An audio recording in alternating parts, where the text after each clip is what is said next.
Perkenalkan, nama saya Jessica Febriani, NIM 28920104. Prodi atau kelas manajemen, mata kuliah, pasar uang dan modal, dosen pengampu Bapak Sugeng Prayetno. Nilai waktu uang dan legitimasi di pasar modal. A. Konsep dasar nilai waktu atau time value of money. 1. Pengertian nilai waktu uang. Julian R. Lasser mengemukakan bahwa time value of money didasarkan pada gagasan bahwa sejumlah uang di tangan seseorang saat ini bernilai lebih dari jumlah yang sama yang dijanjikan pada beberapa waktu pada masa depan. 2. Dasar-dasar konsep nilai waktu uang. Menurut ekonomi konvensional, ada dua hal yang mendasari konsep time value of money, yaitu A. Kehadiran dari inflasi. Nilai waktu uang terus berubah. B. Preferensi konsumsi saat ini untuk konsumsi masa depan. Harga barang terus berubah. Setiap orang berhak memilih beragam objek yang akan dikonsumsinya, meskipun barang hari ini harganya berbeda untuk yang akan datang. Yang ketiga, kedudukan. Nilai waktu uang di pasar modal. Konsep nilai waktu ini sangat penting untuk dipahami oleh seseorang manajer keuangan ketika berada di pasar modal dan uang, karena konsep ini merupakan dasar untuk A. Menghitung harga saham, B. Menghitung harga obligasi, yang C. Memahami metode net present value, yang D. Melakukan analisis komparatif antara beberapa alternatif, yang E. Menghitung bunga atau tingkat keuntungan, yang F. Menghitung amortasi utang dan lain-lain. B. Time value of money dalam ekonomi konvensional dan syariah. 1. Time value of money dalam ekonomi konvensional. Dalam ekonomi konvensional terdapat beberapa hitungan terhadap nilai waktu uang, yaitu sebagai berikut. A. Tingkat bunga. Yang B. Nilai yang akan datang atau future value. Yang C. Nilai sekarang atau present value. Yang D. Uang kehilangan nilainya dari waktu ke waktu. Yang E. Uang memiliki biaya kesempatan. Yang C. Legitimasi atas time value of money. Pentingnya legitimasi. Menurut Surbakti, legitimasi adalah dukungan masyarakat terhadap sistem politik atau dukungan masyarakat terhadap pemerintah yang berwenang. Legitimasi merupakan tindakan perbuatan hukum yang berlaku atau peraturan yang ada, baik peraturan hukum formal, etnis, adat istiadat, maupun hukum masyarakat yang sudah lama tercipta secara sah. Menurut Surbakti, cara-cara yang digunakan untuk mendapatkan dan mempertahankan legitimasi dapat dikelompokkan menjadi 3 bagian, yaitu yang pertama, A. Simbolis, yaitu dengan cara menumbuhkan kepercayaan terhadap masyarakat dalam bentuk simbol-simbol seperti kepribadian yang baik, menjunjung tinggi nilai budaya dan tradisi. Yang B. Prosedural, yaitu menjanjikan kesejahteraan material kepada masyarakat seperti fasilitas pendidikan dan kesehatan lebih baik, kesempatan kerja lebih besar, dan menjamin tersedianya pangan yang dibutuhkan masyarakat. Yang C. Material, yaitu dengan cara mengadakan pemilihan umum untuk menentukan para wakil rakyat, presiden, dan sebagainya, para anggota lembaga tinggi negara atau referendum untuk mengesahkan suatu kebijakan umum. Berdasarkan prinsip pengakuan dan dukungan masyarakat terhadap pemerintah. Legitimasi dikelompokkan menjadi 5 tipe. 1. Legitimasi tradisional adalah rakyat memberikan dukungan dan pengakuan terhadap pemerintah karena berasal dari keluarga kaya yang dipercaya harus memimpin rakyat.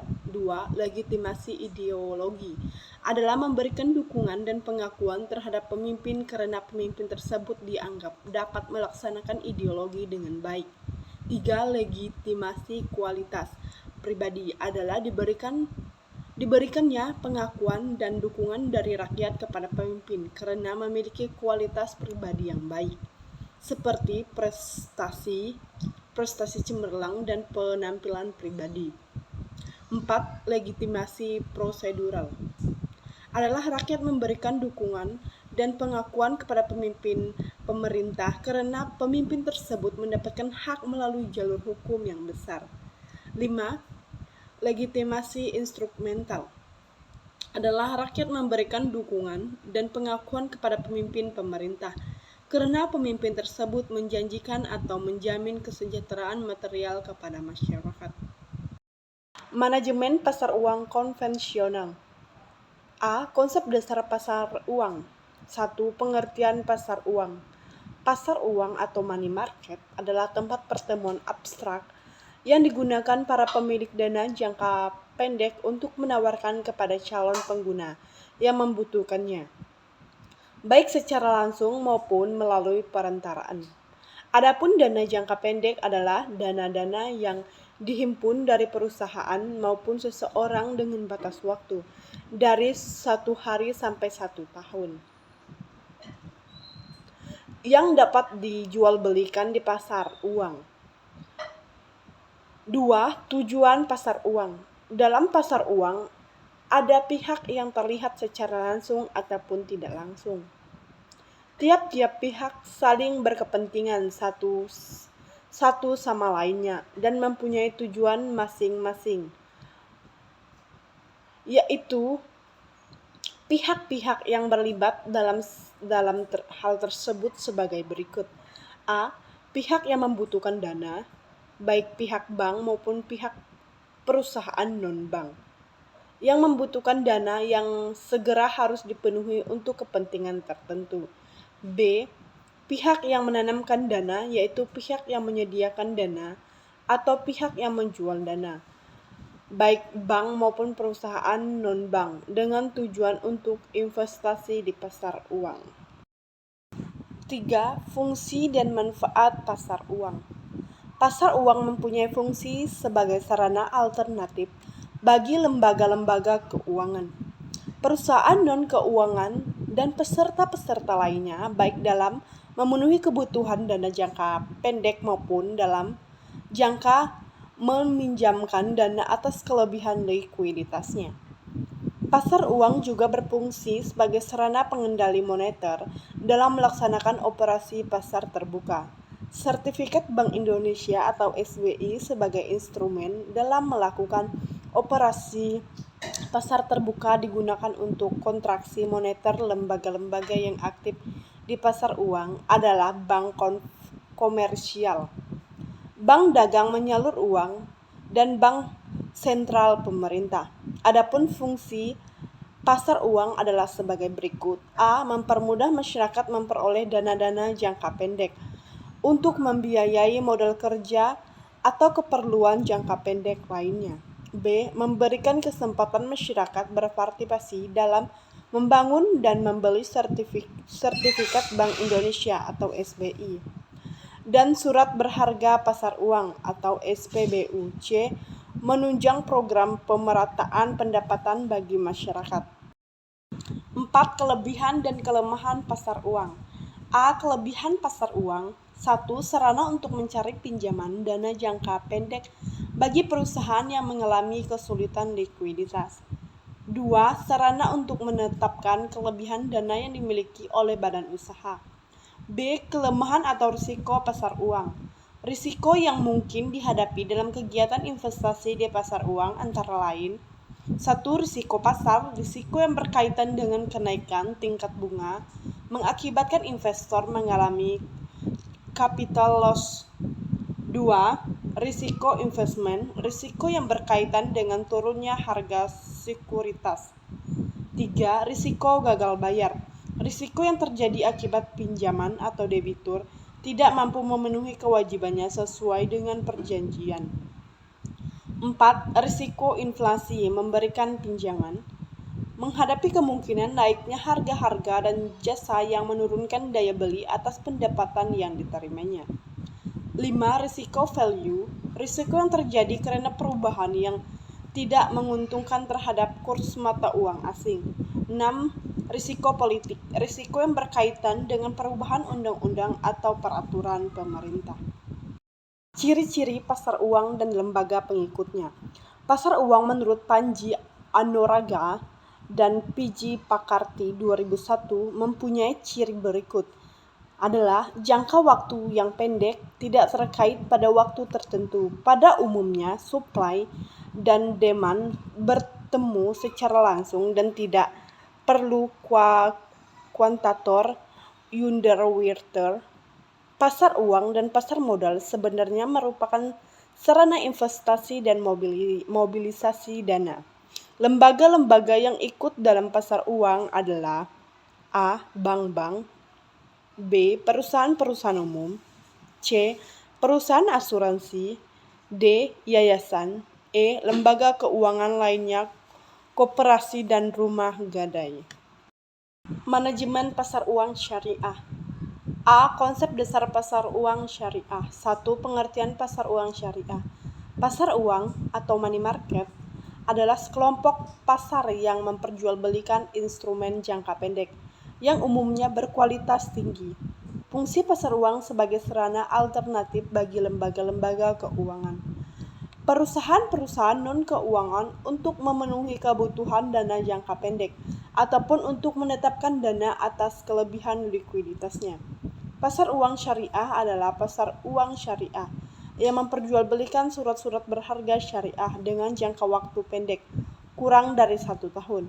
Pasar uang syariah adalah pasar yang diperdagangkan surat berharga yang diterbitkan berkaitan dengan penempatan dan penjaminan uang dalam jangka pendek, 1 tahun atau kurang dari 1 tahun, untuk mobilisasi sumber dana jangka pendek, likuiditas secara efisien, dapat memberikan keuntungan dan sesuai dengan syariah. Adapun barang yang ditransaksi dalam pasar ini adalah secara kertas berupa surat utang atau janji untuk membayar sejumlah uang tertentu pada waktu tertentu pula. Surat-surat berharga yang diperdagangkan di dalam pasar uang bervariasi.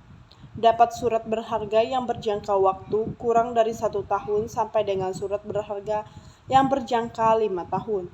Tetapi pada kenyataannya sebagai besar aktiva keuangan yang diperdagangkan di pasar uang adalah surat berharga yang berjangka kurang dari 1 tahun. 2. Perbedaan pasar uang syariah dan konvensional. Pada dasarnya, pasar uang syariah dan pasar uang konvensional memiliki beberapa fungsi yang sama, yaitu A. Merupakan instrumen likuiditas yang fungsinya memudahkan perbankan yang mengalami kesulitan likuiditas baik berupa kekurangan maupun kelebihan likuiditas jika bank memiliki kelebihan likuiditas. Ia dapat menggunakan instrumen pasar uang untuk menginvestasikan dananya. Apabila kekurangan likuiditas, ia dapat menerbitkan instrumen yang dapat dijual untuk mendapatkan dana itu. B. Memiliki jangka waktu paling lama 90 hari atau merupakan jenis investasi jangka pendek. C. Membayar dapat dilakukan dengan nota kredit melalui clearing atau bilgat giro Bank Indonesia atau transfer dana secara elektronis. 3. Tujuan pasar uang syariah. Tujuan pasar uang adalah memberikan alternatif baik bagi lembaga keuangan bank maupun bukan bank untuk memperoleh sumber dana atau menanam dananya sesuai dengan syariat Islam. Tanpa adanya pasar keuangan ini, meminjam uang atau kreditor akan mengalami kesulitan dalam menemukan debitur yang tersedia untuk memberikan pinjaman kepadanya. Perantara seperti bank membantu dalam melakukan proses ini, yaitu bank menerima deposit dari nasabahnya yang memiliki uang untuk ditabung.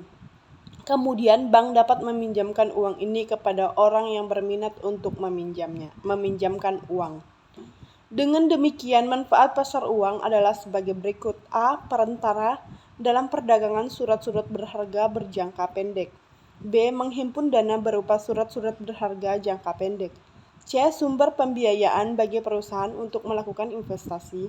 D. Perantaraan bagi investor luar negeri dalam menyalurkan kredit jangka pendek pada perusahaan Indonesia.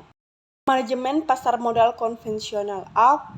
Konsep dasar pasar modal. 1. Pengertian pasar modal. Pada pasar modal Indonesia mulai didirikan pada saat Indonesia masih merupakan jajahan Belanda. Pada saat VOC, secara umum, alasan pembentukan pasar modal adalah lembaga ini mampu menjalankan fungsi ekonomi keuangan. Istilah pasar biasanya digunakan istilah bursa, sementara istilah modal sering digunakan istilah efek, sekuritas, dan stok. Pasar modal menurut Undang-Undang Nomor 8 Tahun 1995 tentang pasar modal, Pasal 1 Ayat 12 adalah kegiatan yang bersangkutan dengan penawaran umum dan perdagangan efek. Perusahaan publik yang berkaitan dengan efek yang diterbitkannya, serta lembaga profesi yang berkaitan dengan efek. 2. Tujuan pasar modal. Tujuan utama para investor dalam pasar modal yaitu A. Memperoleh dividen, ditunjukkan pada keuntungan yang akan diperolehnya, berupa bunga yang dibayar oleh emiten dalam bentuk dividen. B. Kepemilikan perusahaan. Semakin banyak saham yang dimiliki, semakin besar penguasaan atau menguasai perusahaan. C. Perdagangan saham dijual kembali pada saat harga tinggi. Pengharapannya adalah pada saham yang benar-benar dapat menaikkan keuntungan dari jual beli sahamnya. Jenis-jenis pasar modal. Dalam menjalankan fungsinya, pasar modal dibagi menjadi 3 macam, yaitu sebagai berikut. A. Pasar perdana. Pasar perdana adalah penjualan perdana efek atau penjualan oleh perusahaan yang menerbitkan efek sebelum efek tersebut dijual melalui bursa efek. Pada pasar perdana, efek dijual dengan harga emisi, sehingga perusahaan yang menerbitkan emisi hanya memperoleh dana dari penjualan tersebut. B. Pasar sekunder. Pasar sekunder adalah penjualan efek setelah penjualan pada pasar perdana berakhir.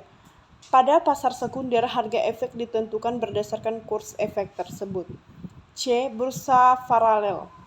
Bursa paralel merupakan bursa efek yang ada. Bursa adalah pasar yang di dalamnya penjualan usaha jual beli saham dan surat berharga lainnya, yang juga melibatkan para broker yang menjadi perantara antara penjual dan pembeli. Bagi perusahaan yang telah menerbitkan efek, yang akan menjual efeknya melalui bursa dapat dilakukan melalui bursa paralel. Merupakan alternatif bagi perusahaan yang go publik untuk menjual belikan efek dari efek jika memenuhi syarat yang ditentukan pada bursa efek. Sekian presentasi pasar uang dan modal yang dapat saya jelaskan. Saya ucapkan terima kasih.